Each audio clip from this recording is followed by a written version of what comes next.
Oh, man. Wow. This is a hard video to make. I don't know how to make this video, but I'm just going to go into it. Here we go, guys. Monday. One down.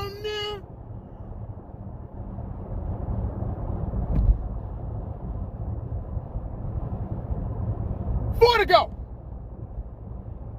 Yeah.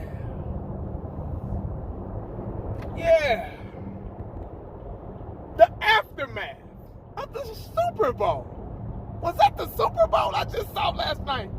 Like, seriously, was that the Super Bowl? I'm asking y'all because I don't know if that's what it was. It didn't feel like a Super Bowl.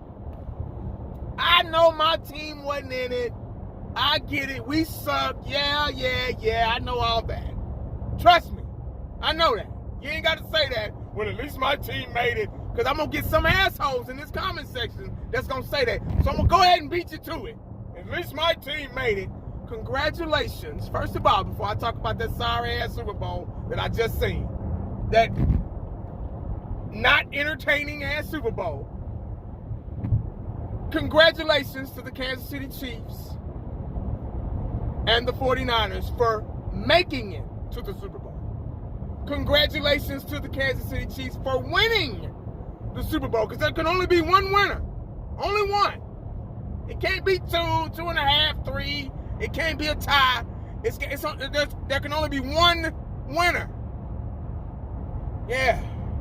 And unfortunately, guys, for the 49er fans out there, guys, you went all that way, hard work, you had a good season, good run.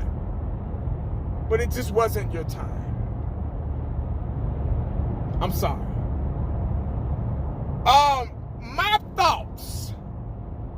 This is a reaction video from 1980. My thoughts about the Super Bowl. I just couldn't believe what I was watching.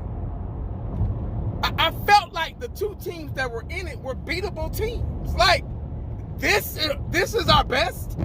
This is our Super Bowl. These are the best two teams that y'all could come up with to play in the Super Bowl. Like, seriously. That's why I said at the beginning of the season and during the season and being educated on how this season is going. This is why I said that the Super Bowl was up for grabs. There's no dominant team in the Super Bowl this year. And last night proved it, because those two teams I just saw, they didn't look prepared at all. They looked horrible. Now, there might be some 49er fans watching this video. There might be some Kansas City Chiefs fans. They're going to get real sissified after this at what I'm saying. Because probably in their minds, they probably, it was okay to me. Of course, your team was in it, so of course it was okay. But from the outside looking in, it just wasn't, I don't know, it just wasn't a good game. It was we were falling asleep, like around the third quarter. We were like, is this over with yet? Somebody please take over and win this game, because we're tired of watching it. I mean, that was probably one of the most boringest Super Bowls I've ever seen. Like, I'm just dead serious. Even though it went down to the wire, it just, nobody took control. Nobody really wanted it. They just, we'll do this and see what happens. We'll do that and see what happens. I thought, at the beginning, I thought the 49ers were going to win because their defense was playing lights out. I mean, their defense was all over the place.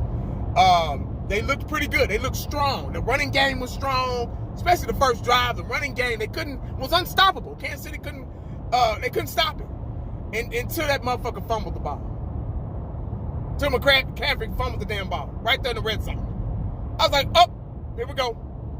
And then the Kansas City Chiefs got the ball and they couldn't do nothing with it.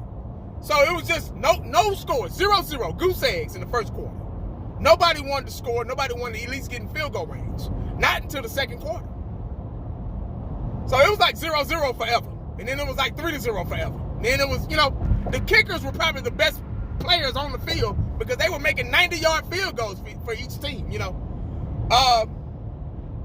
I've seen Patrick Mahomes play better. I've seen Brock Purdy play better. I just seen better from both teams. Like I say, yesterday looked like an ill-prepared mess. Like, I get it's Super Bowl, you got the jitters, you got to fill each other out. It takes time to do that. You know, I understand that. But what I saw was almost an embarrassment. I was like, oh my God, what is this I'm watching? This is what I ordered wings for? This is what we made rotel for and all that shit? This is what we invited people over for? This shit? Like, really? Like, is this what? Wow. I don't know. I don't even have any thoughts.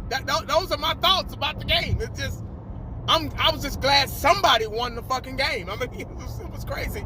And what was really sickening, and what I was getting really, really tired and fed up with, and been fed up with, is they turned the whole post-game, pre-game, the whole pre-game, and hell, all throughout the game was about that Kelsey boy and that Taylor Swift girl that was up in the goddamn press box or whatever. I was like, who cares? I want to see a football game, not a damn soap opera, not a reality show. I could give a damn about Taylor, whatever her damn name is. Like, they made the whole game, or every time they would do something good, they would show her and her entourage up there in the damn press box. Like, is this what the Super Bowl is about this year?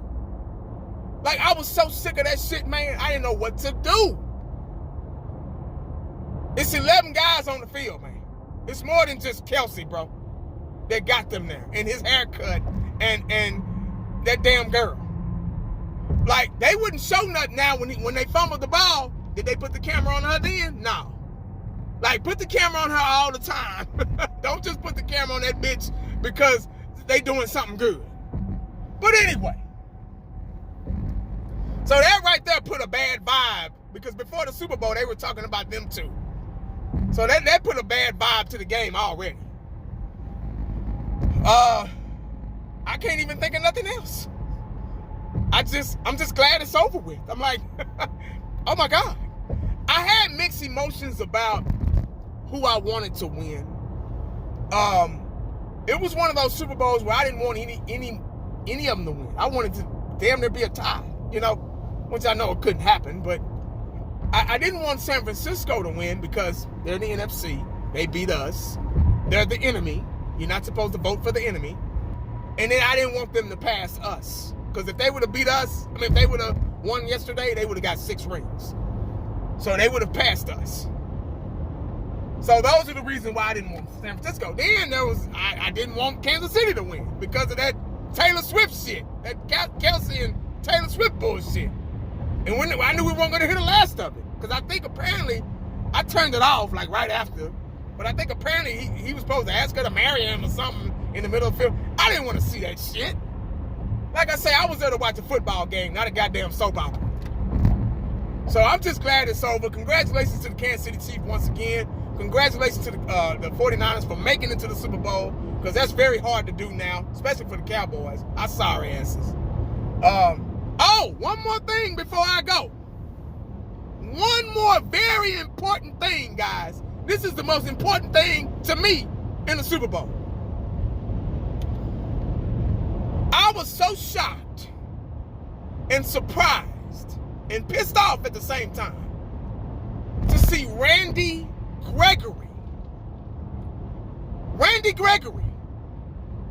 in the Super Bowl playing for the 49ers. I had no idea he played for the 49ers. Like, I'm dead serious. I was like, another Cowboy going on with his life playing in the Super Bowl. They didn't win, but at least he got a chance to play. At least he got a shot at it. And what we doing? We let all these guys go for particular reasons, but it's like they're better when they leave us. They're able to spread their wings when they leave Dallas. Don't that tell y'all something? Like, I'm just being honest. Like, don't every player that's gone on to better teams always get a chance to play for the Super Bowl, or almost there, or get deeper in the playoffs? Must be nice. But it's like you got to leave Dallas to really, really spread your wings.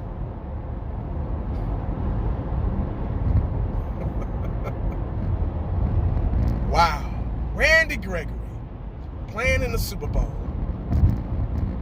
and all we could do was sit there and watch. I know they lost, but still. It's the principle of thing, man. It's principalities in this shit.